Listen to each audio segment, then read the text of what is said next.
Bai Guanxing mendengus dingin. Tampaknya kehilangan pesona istana Tao. Tetapi yang terakhir mengatakan itu sangat masuk akal. Di Tanah Malam Abadi, ada jalan yang ditinggalkan oleh Raja Malam Abadi, 4 ini. Anda bisa tawar-menawar dengan dia. Apa yang membuat Qin Yichen semakin curiga adalah bahwa ketika istana tenggelam ke dalam bumi, semua tengah malam yang gelap berangsur-angsur menjadi kabur, seolah-olah langit telah fajar. Namun, ini bukan langit yang benar-benar cerah ketika awan dan kabut dihilangkan. Tanah Malam Abadi seperti namanya. Tidak pernah ada hari, hanya malam ketika bulan dan bintang jarang. Ini adalah langit cerah yang langka. Di bumi, suara yang memesona itu memudar, seperti selamat tinggal wanita cantik, yang tak terlupakan dan rindu. Tuan Bai, keluarga budak sudah pergi, dan suami harus pergi sesegera mungkin. Keluarga budak telah meninggalkan jalan bagi suaminya untuk bertahan hidup, tetapi jika suami tidak pergi malam berikutnya, keluarga budak akan memiliki menghabiskan malam bersamanya. Suara memesona ini membuat orang merinding. Qin Yichen hanya merasakan panasnya melonjak. Dia tidak tahu, tapi dia pikir itu adalah teman lama Bai Guanxing yang sangat penyayang. Tapi Qin Yichen bisa mendengar bahwa ini adalah perintah terselubung dan ancaman untuk mengusir tamu, seperti malam yang memungkinkan mereka untuk bernapas, dan itu hanya kesempatan lain bagi mereka untuk pergi. Bahkan jika Raja Dewa Malam Abadi ada di sini, kamu mungkin tidak berani memberiku perintah untuk mengusir tamuku, hanya mengandalkanmu.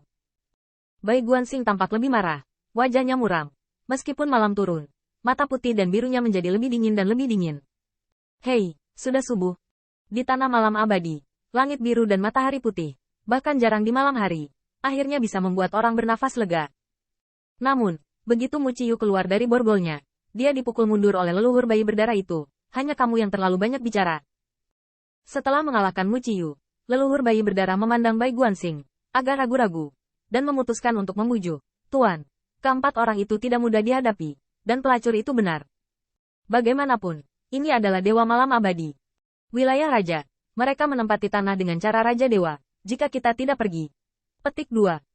Namun, sebelum kata-kata itu jatuh, Bai Guanxing menoleh dengan marah, dan matanya dingin dan tegas. Apakah ini situs Raja Dewa Malam Abadi? Ini adalah tanah leluhur para elf ketika kamu ingat. Rupanya, inilah yang paling tidak bisa ditanggung oleh Bai Guanxing, dan itu juga alasan mengapa dia tidak pernah mundur dalam menghadapi perintah Mian Li Zhangzhen untuk mengusir pelanggan. Setelah petinju mengepal untuk beberapa napas, Bai Guanxing menghela nafas lega, dan mata putih dan biru itu kembali ke ketenangannya yang biasa. Saya hanya ingin mengambil keuntungan dari fakta bahwa Kaisar Boneka baru saja terjadi, dan para dewa tidak tahu bagaimana memilih. Membuat kebisingan di Tanah Malam Abadi. Aku tahu alasan ini tidak sepenuhnya aman. Sayang, kamu harus pergi. Aku tidak akan menghentikanmu. Tetapi jika kamu ingin tinggal, aku akan menjelaskan manfaatnya kepadamu dengan jelas. Bantu aku kali ini. Aku bisa membuatmu menjadi hidup ini. Hebat. Mendesis. Leluhur berdarah itu menarik napas. Hebat. Itu kaisar. Selain itu, ini jelas bukan kaisar gadungan. Tetapi kaisar yang benar-benar terpesona oleh banyak orang kuat di dunia. Leluhur bayi darah tahu yang terbaik. Tetapi Bai Guanxing memiliki kebijaksanaan untuk mengolah kaisar. Selain itu, setelah diajar oleh Bai Guanxing, pembangkit tenaga listrik yang terkenal dan bersinar telah lama memiliki preseden. Leluhur berdarah itu berpikir sejenak sebelum menggertakkan giginya dengan keras. Selesai. Tapi Pak, kita harus bilang oke. Ini tidak termasuk berurusan dengan Dewa Raja Yongye. Begitu dia kembali, kita harus pergi. Bai Guanxing sedikit mengangguk. Tentu saja, aku tahu itu di hatiku. Qin Yichen tercengang ketika dia mendengarkan. Menurut Bai Guanxing, keempat makhluk bersembunyi di bagian terdalam dari Malam Abadi. Dan tampaknya mereka semua mengenal Bai Guanxing, bahkan leluhur dari bayi berdarah. Dan dia tampaknya berada di bawah komando Raja Dewa Malam Abadi. Brother Stargazer, siapa mereka? Apakah mereka murid Raja Dewa?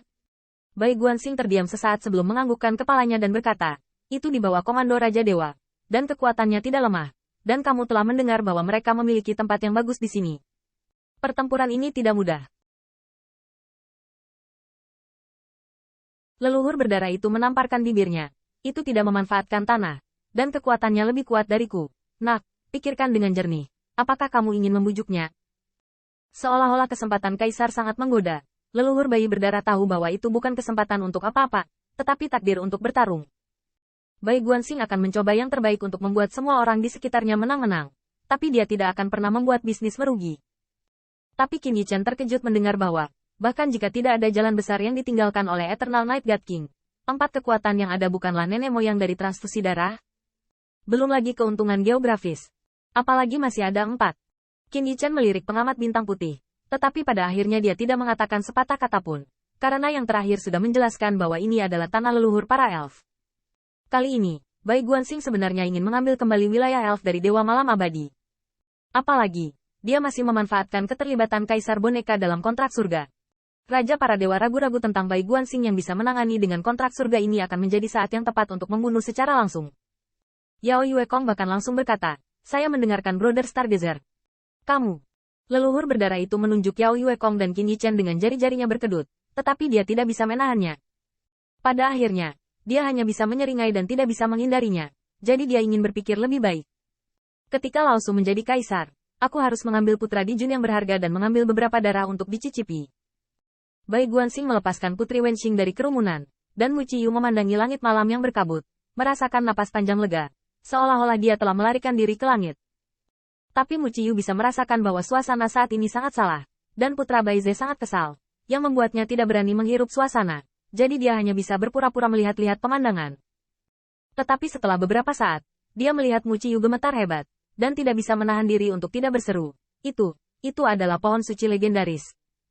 Di malam hari, jalan tempat Raja semalam tinggal di sini bertemu, memungkinkan Mu Qiyu, kesempurnaan besar kaisar, meledak.